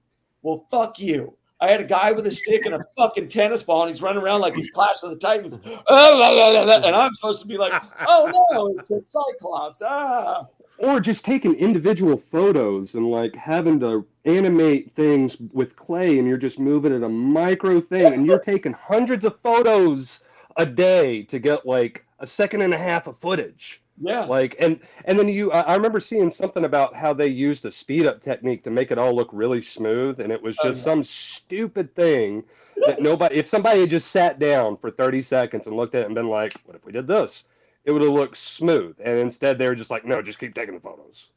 Like, like it's just amazing to see like the evolution of technology. Even looking at Star Wars, take it, going back to using that same principle with the modeling that they had to do for Episode 4, the attack on the Death Star, anything with Hoth, the space battle, even the battles in Endor, like when they were shooting the chase scenes, like they basically went on rails and they were just zooming in and out of trees, getting as close as they could. And now, you're sitting there inside of like half of a cone that animates a world behind you. Like, where does it go from here?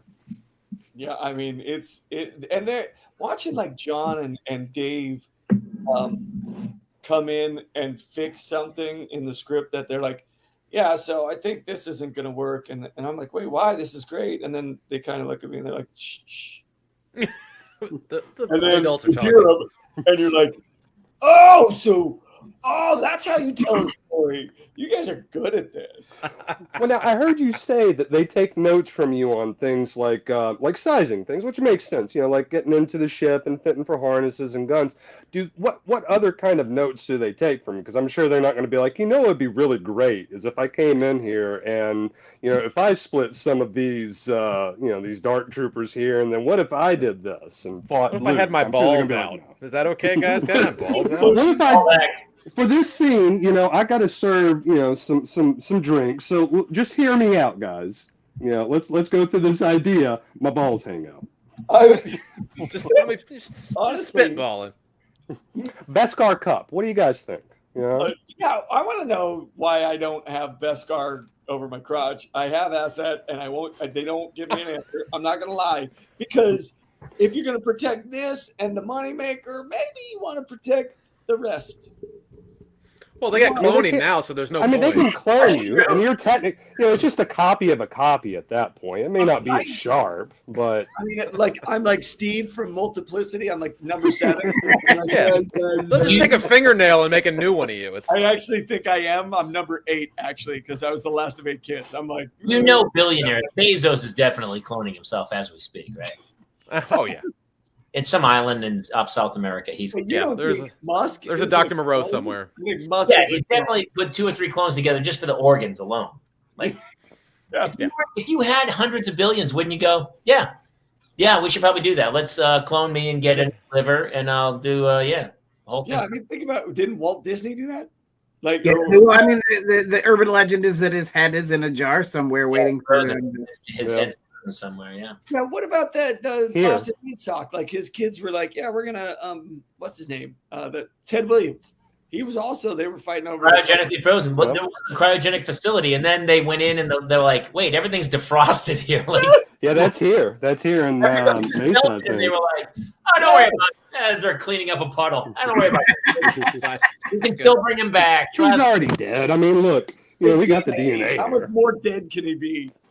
It's gonna be fine. Don't worry about. Like, what do they take notes from me? Mostly like Western stuff. They're like, "You're our Western guy. Would he do this?" And especially in the beginning, because we wanted him to be human, so we wanted his fighting for the most part to be straight up fighting, and then like we'd add in like some roping technique, like the guy trying to go through the door at the bar in the first scene. I rope him. Like, I don't just shoot the rope like Boba did. Like, I give a little bend, and then I get him and I heel him and I pull him, and then I shut the door by shooting at it. I want you guys, you want to know the best is, so the mythosaur is Signs, Horatio. Okay. Right. He's got this blue thing on. I didn't know who he was because he had his stuff on the whole time, like the whole season. Like, I never knew. And then somebody's like, "Yeah, you got." You never knew it was Horatio's hands the whole time. And I go, "Wait, where did I work with him?" I'm literally like, I think somebody's kidding. I'm like, "Yeah, he's hilarious," but I didn't work with him. They're like, "Yeah, you did." That's really funny. And they're like, "No, he's a comedian." I go, No. The comedian was the guy who was driving the speeder when we were going back to the. You didn't talk to him between takes and be like, "Hey, man, what's happening?" I was busy trying to fight people at that point because I was, I got to pull a guy's beard and punch a guy and throw a guy over a bar. Like, he was like over in the corner, and John's like, "Yeah, okay, whatever." And I didn't hear him at any point say his name. The only guy who was my land speed driver. You didn't see the call sheet? Oh, Brian Posehn. What was it? Brian Posehn. Yes. Oh my God. Yeah. Dude, so my brother Chris used to run the Improv in Santa Monica. And so when I was 17 to 20, I used to go there every day. And he was there. And I'm like, dude. And the best is I'm standing next to fucking Horatio. And I'm going, this guy is the funniest guy right here. Fucking Posehn is one of the funniest people. He's really funny. Oh my God. I love it. Like, and people like Posehn, it would be like if Eddie or John worked on the show. Like, Posehn is such a fan. Like, he, we went home that night and just laid in bed and I was like, "Oh, man, I can't imagine." Yeah, it's like Breaking Bad does the same. There was a lot of comics. I always love when I see comics in dramas. I think it's fantastic. If you're, me too. To me, if you're a great comic, like really, you have the ability to do anything in acting if you just follow it. Because Robin Williams. I mean, yeah. Well, I mean, that's for me in movies. I think that the hardest part to stay in a movie is when there is no humor, none at all. And I don't need like jokes throughout, but like if somebody can just be quippy, or if somebody has like a weird thing that like you have a normal story and then somebody just like if their thing is just quipping a song, like it's called comic relief. And that guy usually dies at the end of the first act. So yeah, but I know, but I'm just saying, like having a quip here and there. It was like, hey, look at that guy over there, and then then kill him. It's such a stupid rule. But like when you're working, like who's like Sedaris. Like I love Amy Sedaris. Like every scene, every line that she has, like it is just I light up. Like can I just say, okay, like, so this is the hilarious Eddie. Like her things about Jawas. Like I every sentence she had, I was crying from laughing. John will stay on here. Like it'll be Saturday morning at 9:30, and John will say, everybody's like, episode. When you picked up that thing from the bar, were there real peanuts in that, or was that a fake vegetable from a different planet? Vegetable. We got to roll. It's been 90 minutes. We got to end this thing. Like it's back east. It's 11:35 on the east coast. That is correct. Yes, it is 11:30 here. And he doesn't even know what we're talking about. Repeatedly going, "Are you coming out? Wait, the kids need to go to bed." This is a parenting show. We know that. All right. Yes. My kid texted me, "Hey, dinner's ready. Dinner's ready."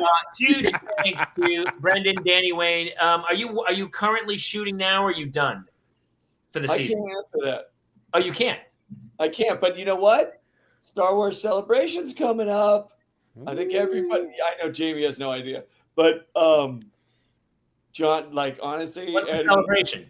You guys should definitely 5 years. Be 45 years. We should talk right now.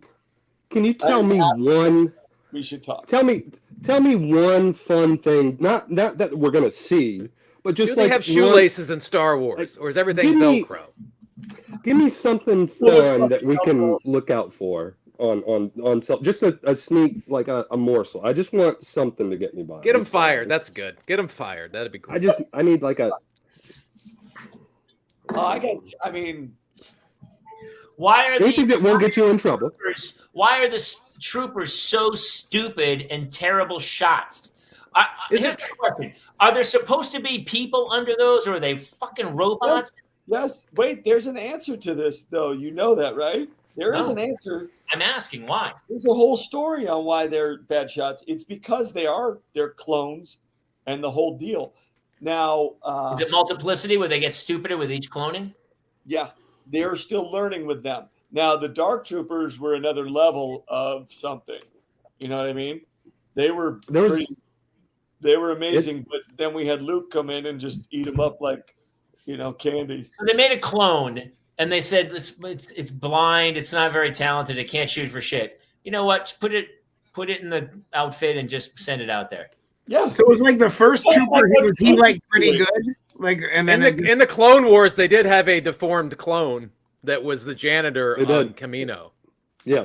That is actually the foundation for Bad Batch. And Bad Batch is really good because it answers everything you have. I have no idea what's happening. They're shooting at people who are not even like hidden behind a corner of a building. They're just standing out in the middle, and the guy's like, pew, pew. Like he can't even, they're not even close. Like nobody wins. Joe's got it. Good with shooting, right? Jamie? Wait, what does Joe Boat say? What is that? Stormtroopers aren't clone troopers. Yes. Although. This is very. He is correct. Oh, so it's it's not the trooper's fault. It's the weapon is like a blaster. It's like a musket. No. So it's like a shotgun. Reference to that coming. They explain why clones are no longer used in Bad Batch Season 1. The entirety of that is basically what happens from the very end of Revenge of the Sith to the Empire forming and everything that happens. Like everything that, when Order 66 and Jedi and everything else, it was no longer the Republic. That's when the Republic became the Empire. And Bad Batch. No idea what you're talking about. Bad Batch. He's just saying things about the periodic table. Like I don't understand any of it. These are Disney Plus shows. You just get on Disney Plus, look up Bad Batch. It's like somebody who's buried themselves in a lie. And then at the end you go, well, that was impossible. You couldn't have been at the store while you were home. No, you're wrong. I could have. So here's what happened. There was a portal to my house. And so I was actually in two places at once. well, that's physically impossible. I know that's exactly what you would say, but here's how it is possible. There's a special pixie dust, and if you sprinkle it on people, you can be. It's No, we're real. I feel like we should end right there. I have. I should have brought all my questions. Listen, I'm not going to lie to you. I enjoyed them all. They're great. I enjoyed them.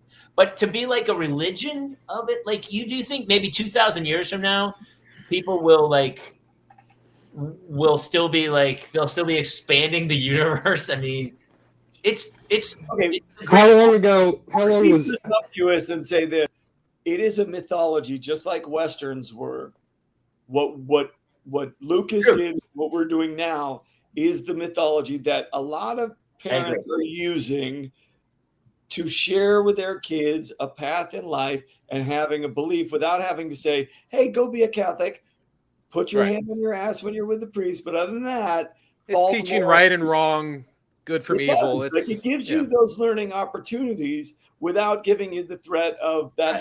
It's Beowulf from way back when. It's what it is. I would have been in ancient Greece going, wait, Zeus has a lightning bolt, and he can just shoot it exactly where he wants it, and that electricity. I would have been that guy. I'm just the holy fool. I always a philosopher. They would have made you be a philosopher. Well, I mean, do you not know what happened to Socrates? They would have made me drink hemlock. Yes. Are you saying something bad about Zeus here? Drink this. Oh, shit. That would be the end of me. Well, you're asking about the lastingness of Star Wars. I mean, like, think about Shakespeare. We're still doing plays of his, and they're doing modernizations to the originals. So, but I mean, there's this a is logic. no different. There's a logic to those I can follow. Like, I can't, There's a logic to every of these Star Wars. They're all a mythological reference. It's as deep or as shallow as you want to be. I'm not going to lie to you. I'm still caught up on the Stormship Troopers or Stormship. Stormship Troopers is a different movie entirely. Starship Troopers. The giant bugs are poking into your heads, and Stormship Troopers are. That's Starship Troopers. Why is Casper Van Dien in the Star Wars Enterprise? The whole fucking mess. Denise Richards? What's happening? Yes. Maybe that's not Star Wars. That's Stormship Troopers. They're terrible shots, and I have a really problem with it. May the Schwartz be with you. All right, listen. Eddie, dude, I love you. Thank you. Will you come back to a normal show at one point where we Please, I would love to come back to a normal show. What's funny is we're 5 dads here shooting the shit about something else besides. And honestly, I've enjoyed not talking about my kids for the last 90 minutes. I think that's I've enjoyed not being around my kids for the last 45 minutes. So much. Because when your brain goes into Star Wars, you forget about your kids. And it's almost like it could just be a watch swinging back and forth.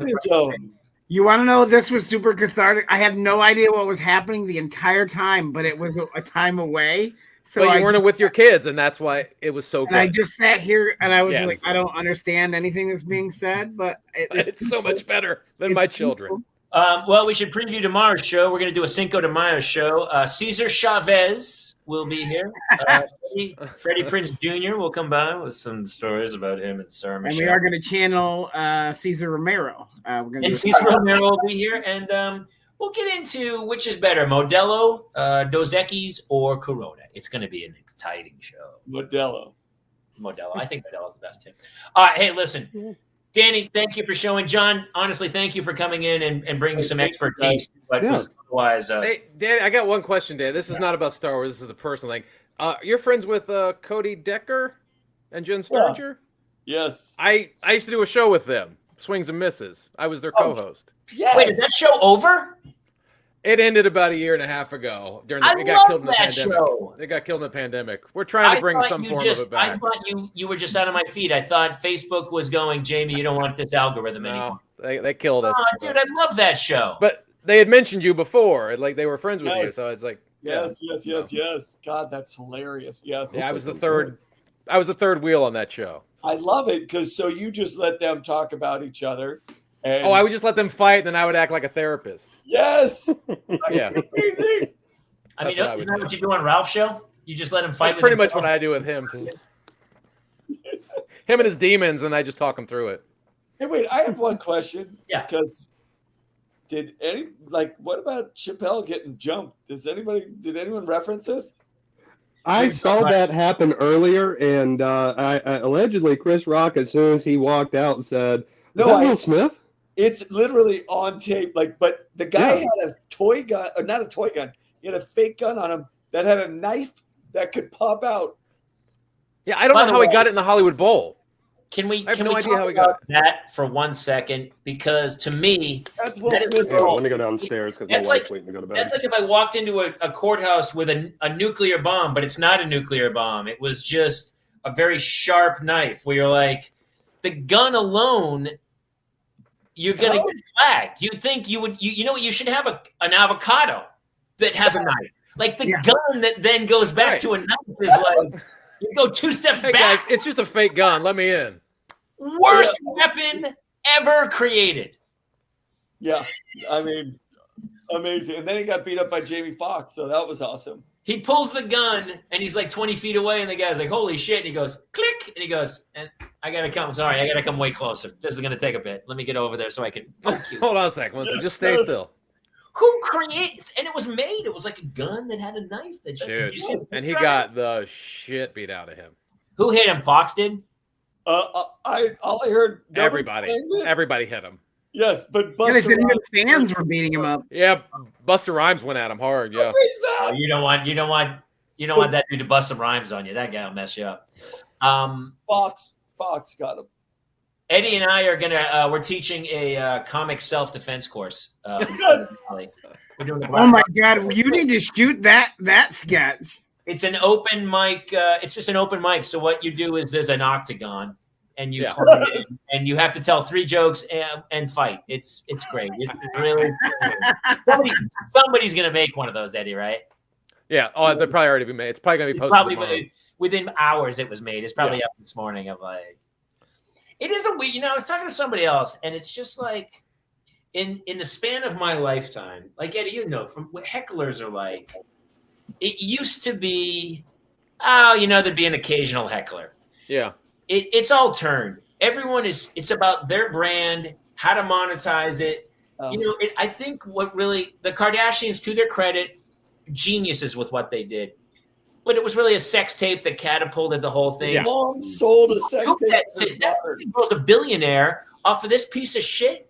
I can do the craziest shit I want, and it will do nothing but catapult me into. Well, it seems now like before, if you were in a crowd, if you were dealing with a heckler or just an unruly customer in the service industry, it was like if they weren't happy as an audience member, they would sit there quiet, or they would leave, or they may be belligerent drunk. But now it seems like when someone is offended or doesn't like what you're doing, they have to stop whatever is going on. They have to interject themselves into the situation. When Jimmy and I did our live show in Sayre, it was 2 minutes in, and the woman started with Kayla and wouldn't let it go. Yeah, it's like if people like, I don't like what's happening, I have to stop it, and that's what they do now. It's very weird. To me, it's like, why don't they leave? I love comedy. I love stand-up comedy.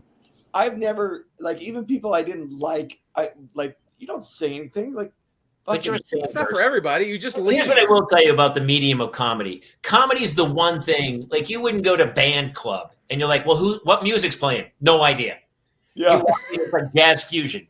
But you in your mind will go, oh, he's a comic. He's going to make me laugh. He's not.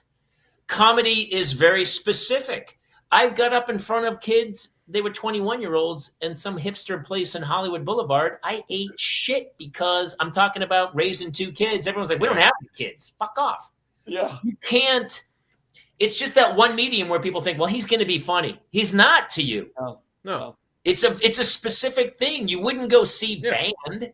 If you don't like horror movies, you wouldn't go to a horror movie. It's like, it's just like. What was the name of the play? No idea. I just walked in cold and caught a play. I'm just going to a random movie. I just went to random. I need 2 seats in theater 2. What movie? Oh, I don't give a shit. Theater 2. That's my fast. Dealer's choice, buddy. Yeah. No. But comedy's not like that, and people feel that they are part of the show. Like Eddie, you probably had it where people were like, I had to scream at people, yell at them, tell them to go fuck themselves. I'd throw them out, and then at the end of the show, they'll come up to me and go, "We had it. Pretty great, right? Look what we did there. We didn't do anything there. No, we didn't. Yeah, you ruined it for everyone." It's a different era, man. It's really weird raising our kids in this era because, Well, how are we supposed to? Like, that's the problem. Back in the 30s and 40s, people wore suits and hats to on airplanes. Like, what the hell? On airplanes. I remember going to Vegas in the 80s, and you couldn't get in without a sport coat on. Now it's like people just don't give a fuck. It's about me. What do I get? It's not I about left my house without a sport coat. My mom was like, "You're not going out." Like, and I'm talking about in high school. She was like, "No, you bring a sport coat." I'd be like, "I'm going to a party." It's like, "Yeah, bring a sport coat." It's turned into the basest, the lowest common denominator, and the problem is also that you can see it. The people who really blow up online, it's the lowest hanging fruit. It's the same joke we've seen a million times, but it gets 24 million views because it's comforting in some weird way to people, and it's just the simplest thing. So, and I'm like, you watch it, you go, "Okay, boomer, shut the jack up." All right, all right. Listen, that was me raising. If I wasn't raising kids, I wouldn't give a shit, but I am. So I'm trying to raise them in a way that I think we're all doing. I really think this is a good idea. Hey, Cinco de Mayo tomorrow. Oh, and Mother's Day, we're going to do a very special show. Johnny, are you all right? We're having Frank Zappa, Mothers of Invention. Darren Aronofsky will be showing a movie called Mother. And Samuel L. Jackson will be there to say motherfucker, I believe. That's a big get. It's a big, honestly, big get. When he said he'll only say that word, he'll come on, he won't answer questions. He's just going to say MRFer. That's all you need, really. That's the end of it. All right, we got to go. Jason, wrap this up, would you please? Thank you guys. Thank our guests tonight, Eddie Pence and Brendan, everybody who's here. I'm not going through the names. Brendan, Danny, when's the next? It doesn't matter. Everyone, we don't even need to tell people. Mandalorian's pretty big. They're going to find it. I'm pretty sure. Just pay attention to celebration between the 26th or the 29th. All right. We'll you can find John Mixon picking up women at any of your local realtors' open houses. Yep. And if you want to buy any of Eddie's action items, I believe some of them are for sale. eBay.com/Eddie Pence. Hey, definitely, everybody, seriously, the Ralph Report is awesome. And Eddie, you're hilarious on the thing. It's on Patreon. Go find the Ralph Report with Ralph Garman, the Garmy, and Eddie Pence. You guys are awesome. Thank you. On the street. He's like 4 doors down from me, Eddie. Oh, Ralph is? Yeah. I'm there every day. I'm there every day, 5 days a week. There every day. I think that's why I have my kids make sure somebody's with them at all times. Good. You do look like that guy. Very much so. All right, that's it. We'll see you next time here on the Parents Lounge. Good night, everybody.